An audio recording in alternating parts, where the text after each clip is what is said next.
Pues porque si yo tengo el espectro de respuesta de un sismo máximo en este lugar, pues yo sé ante qué fuerzas voy a diseñar. Porque si yo conozco, y aquí hay un punto interesante, ¿eh? A partir de ahora, yo ya no hablo ni de edificios, ni de chimeneas, ni de tanques, ni de presas, hablo de estructuras con periodos. Entonces, una estructura para periodo T1 está, la excitación a la que está sometida es 1. Y si quiero calcular su fuerza sísmica, este valor lo tengo que multiplicar por su masa. Si tengo una estructura que tiene un periodo 2, tengo una aceleración. O su forma modal me da su periodo 2, tengo esa aceleración. Y la suma de todos ellos, pues me daría la respuesta.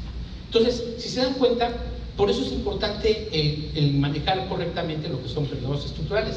Porque yo ya no hablo de estructuras, o mejor dicho, un espectro de respuesta tiene aplicación para cualquier sistema estructural, porque yo ya estoy manejando periodos y no estructuras, ¿sí? Y ya con esto, pues lo llevamos más allá.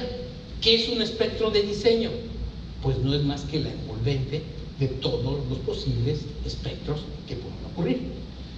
Si nosotros tuviéramos históricamente registros sísmicos en un sitio, pues evidentemente no tengo que recurrir a los espectros de respuesta, a los espectros de diseño, porque tengo el sismo máximo registrado. Sin embargo, eso no ocurre. Incluso en donde hay zonas donde tenemos registros sísmicos, no son los sismos máximos esperados. Entonces aquí viene la importancia del peligro sísmico, en donde el peligro sísmico intenta reproducir o intenta generar sismicidad hipotética, incluso en algunas ocasiones, para generar registros sísmicos donde no existen, o peligros sísmicos donde no existen. Si se dan cuenta, en el programa PRODISIS, cuando aparece la primera imagen, aparece un espectro con esta forma, no necesariamente con esta forma, sino va incrementando, se llega a un punto y empieza la caída. Así es lo que nos da el peligro sísmico del PRODISIS. Sin embargo, como nosotros no tenemos certeza de ese registro sísmico, hay unos valores mínimos que debemos de tomar en cuenta.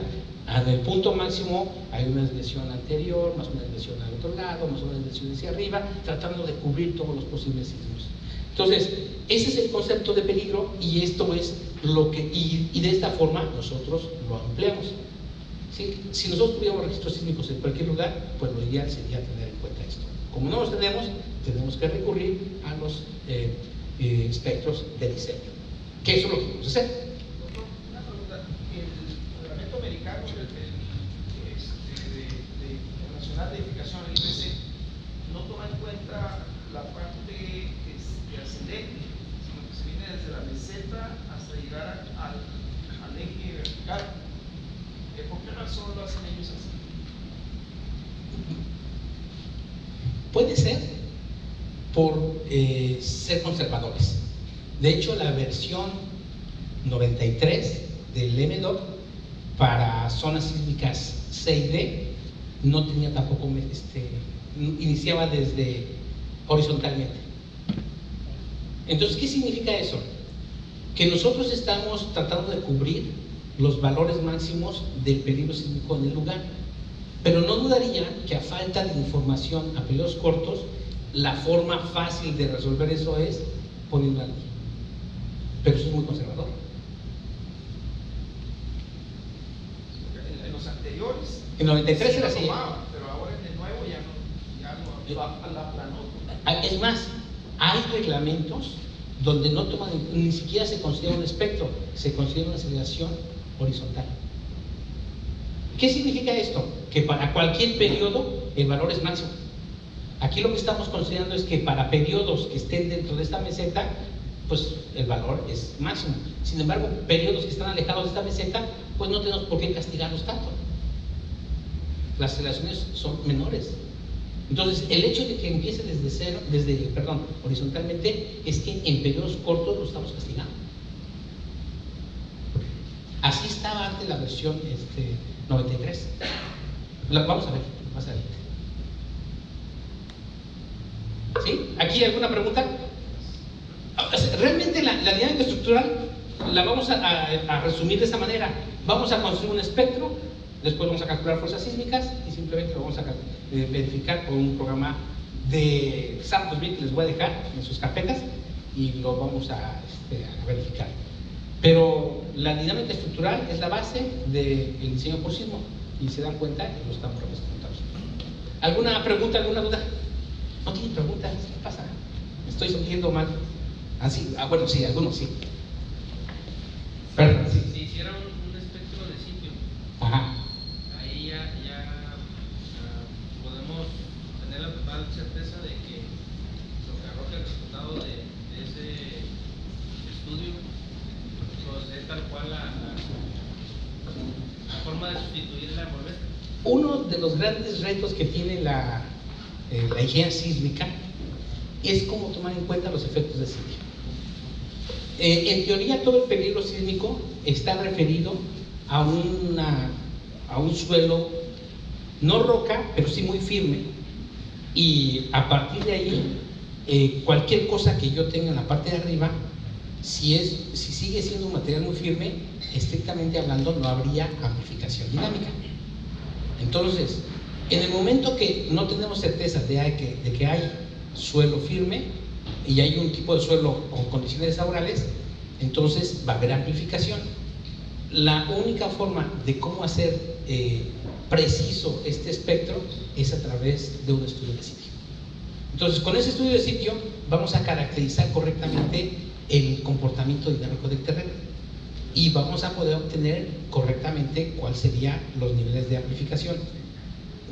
Todos esos detalles los vamos a ir viendo conforme vamos pasando, pero en la versión 2008, no sé si se acuerdan, la versión 2008 se pedía una estratigrafía con propiedades de velocidad de onda corta, densidad y espesor. Y entonces, para construcciones muy importantes, pues a lo mejor sí se tenía la capacidad económica para hacer un estudio geofísico, para caracterizar dinámicamente la construcción. Pero nos reclamaban mucho eso. Nos dijeron que para construcciones pequeñas no era necesario. Entonces, la versión 93 clasificaba el terreno en 3 grupos: o firme, o mediano, o blando. Pero esa caracterización era muy burda, y por eso pasamos a la 2008, pero no fue suficiente. Y entonces tuvimos que regresar a la versión anterior. Eso vamos a ver. Pero en un estudio de sitio, estrictamente hablando, caracterizaríamos correctamente el suelo. Es el punto más difícil. De hecho, cuando nosotros comparamos versiones MDOT contra normas técnicas complementarias sismo en la Ciudad de México, a nivel de roca, los resultados son exactamente los mismos. Las diferencias vienen cuando se toman en cuenta las diferencias de tipo de suelo. Pero a nivel de roca es exactamente el mismo resultado. Ahora, generalizar este concepto a todo un país con una diversidad de suelos se complica mucho, por eso vamos a ver esos detalles. Eso tiene que quedar claro. ¿Sí? Entonces, sí, por favor. ¿Qué tan confiable es el espectro sísmico para edificios como de, vamos hablando de gran altura, como de 40, 50 pisos? Digo, porque en mi caso, mi opinión es un espectro para un edificio tan alto que se encuentra lejos de la meseta, entonces de que casi no le pega, pues, ¿no? Pero en realidad, si aplicamos, o sea, como actúa la aceleración del suelo, que puede ser que en aceleraciones cortas le pega más a un edificio por ser de periodos más largos, pues entonces ahí es donde es muy diferente, por ejemplo, un análisis por range motion que un análisis por espectro. Aparte de que por espectro no podemos obtener nuevas velocidades y aceleraciones y energía. A ver, yo creo que uno de los grandes aciertos que tiene el diseño estructural es el combinar acciones. Entonces, efectivamente, en edificios muy altos, posiblemente el sismo no sea el que domine el diseño. El viento puede ser el que domine el diseño. ¿Sí? Entonces, combinarlos es lo que nos va a permitir tomar en cuenta todas las acciones en su justa medida. Entonces, en edificios altos es posible que el sismo no sea tan desfavorable. Sin embargo, sí se requiere tomar en cuenta. Pero hablo de la manera en que el sismo, por ejemplo, un edificio muy alto, entonces eso nos va a afectar. Diseñamos con espectro, pero si diseñamos por medio de un gran núcleo, por medio de un récord de aceleración sísmica, nos va a dar unos resultados muy diferentes. Perdón, pero otra vez, ¿cuál fue la pregunta? Entonces no entendí. O sea, ¿qué tan confiable es un espectro, o sea, diseñar por medio de un espectro, pero cuando un edificio es de una altura considerable de 40, 50, 60 pisos, donde el periodo es muy largo, entonces si diseñamos por medio del espectro sísmico o si diseñamos por medio de un ground motion, pues de un récord de aceleración sísmica, los resultados van a ser muy diferentes. Es lo mismo. Es lo mismo si es elástico. Si ustedes, miren, no sé si nos vaya a dar tiempo, yo creo que no, pero si yo genero un espectro de respuesta de un registro sísmico y hago un análisis modal espectral, estrictamente hablando me daría el mismo resultado que si lo hago con un registro sísmico, elásticamente. No hay diferencia. Si se toman en cuenta no linealidades, es posible que tengan muchas diferencias. Exactamente. Pero Entonces, es otra cosa. Pero yo quiero llegar a ese punto en la no linealidad, si realmente debemos de tomar en cuenta o no. Es que, por ejemplo, para hacer disipación de energía sísmica y para meter todo lo que son los isoladores, es todo lo que es disipación de energía, necesitamos que hacer análisis no lineal. Análisis no lineal, pero además análisis no con espectros de aceleraciones, sino con desplazamientos. Sí, por las aceleraciones, aceleración del suelo, récord de aceleraciones sísmicas. De todas maneras, si se hace un análisis con un espectro de respuesta que surge de un registro sísmico, las diferencias no hay diferencia, son los mismos resultados. Pues se me han dado resultados muy diferentes. Tendríamos que ver qué factores se ponen, más cosas, pero no tendría por qué haber diferencia, porque finalmente un análisis paso a paso, pues lo que está haciendo es obtener el valor máximo de que sería el espectro de respuesta. No hay diferencias, elásticamente hablando. ¿Sí? Es que en la aceleración sísmica tienes positivos y negativos, tienes la respuesta tanto de un lado hacia el otro. No, es otra cosa. O sea, nosotros podemos, acuérdense, cuando yo hago un análisis en una dirección, efectivamente los reglamentos dicen que tomes en cuenta las diferentes combinaciones. Sí, claro, pero las nuevas versiones ya no toman en cuenta porcentajes, un porcentaje en una dirección, un porcentaje en una dirección, se toman en cuenta los absolutos, máximos. Entonces, cuando yo obtengo resultados, van a ser los mismos. Porque yo estoy obteniendo 100% de dirección, 100% de dirección, y los resultados son exactamente. Es que sobre eso hay dos puntos de vista. Uno toma los valores absolutos, nomás que es en una dirección como se mueven los desplazamientos, y otro las diferencias entre pisos, los history drifts. Entonces, ahí es donde, o sea, son diferentes puntos de vista ahí.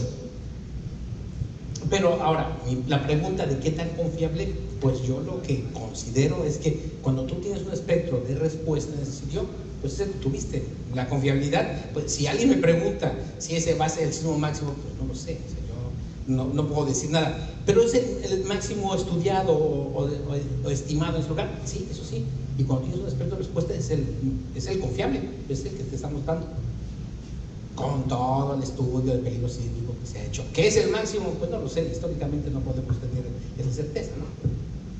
Pero yo creo que... Sí, porque en el nuevo reglamento están pidiendo de que ya no se haga en espectros en edificios ya muy altos, ¿no? Por ejemplo, en la Ciudad de México, que ya está que limitado. así, y aparte de que ya hagas un paso a paso.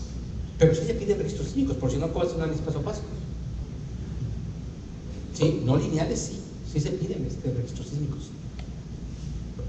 Entonces, digo, para mí varían mucho los resultados. Para mí varían muchos resultados, no nos va a dar tiempo verificarlo, pero si ustedes hacen un análisis, obtengan el espectro de respuesta, que les voy a dar el programita para obtener un espectro de respuesta para un registro sísmico, y metan el análisis modal espectral o un paso a paso con ese registro, y los resultados tienen que ser los mismos. Pero si a lo verifican en ese caso. Sí, si me dicen que sí hay cambios, pues ya me quedo con dudas. Bueno, preguntas. ¿No? Sí, por favor. ¿Cómo tomar en cuenta los desplazamientos por deslizamiento de terreno? En este caso, se diseñan sin considerar esto. Pasan los años, de alguna razón, algún movimiento de terreno, terracerías, lo que sea. ¿Hay de alguna manera una vibración al considerar deslizamientos? Miren, por eso ¿no es en el reglamento algo que te puedas considerar técnicamente? Yo creo que son preguntas interesantes y no dudaría que cuando estemos ya en los otros temas se aclaren más.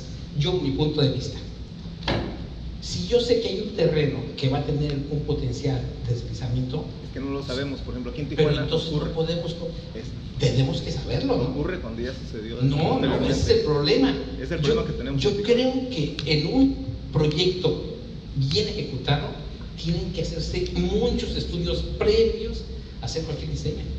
Sí, yo no puedo diseñar sin saber qué características tiene el terreno, que es uno de los grandes problemas que se tiene, que cada vez que se considera voy a hablar cínicamente, un espectro, lo que se hace es al ojímetro caracterizar el terreno. No se hace un estudio formal del terreno y estrictamente hablando tendría que hacerse. Entonces, ¿qué es lo que intentan actualmente los reglamentos? A falta de esa información es castigar. Y no dudaría que los expertos de Estados Unidos castiguen por esa situación. Porque como no se caracteriza el terreno dinámicamente, correctamente, pues ¿qué es lo que hacemos para asegurar que no le va a pasar nada? Castigamos. Aquí todo va hacia el castigo. Si hay información preliminar bien hecha, se reducen las ordenanzas espectrales. Si no la tenemos, se castigan las ordenanzas espectrales.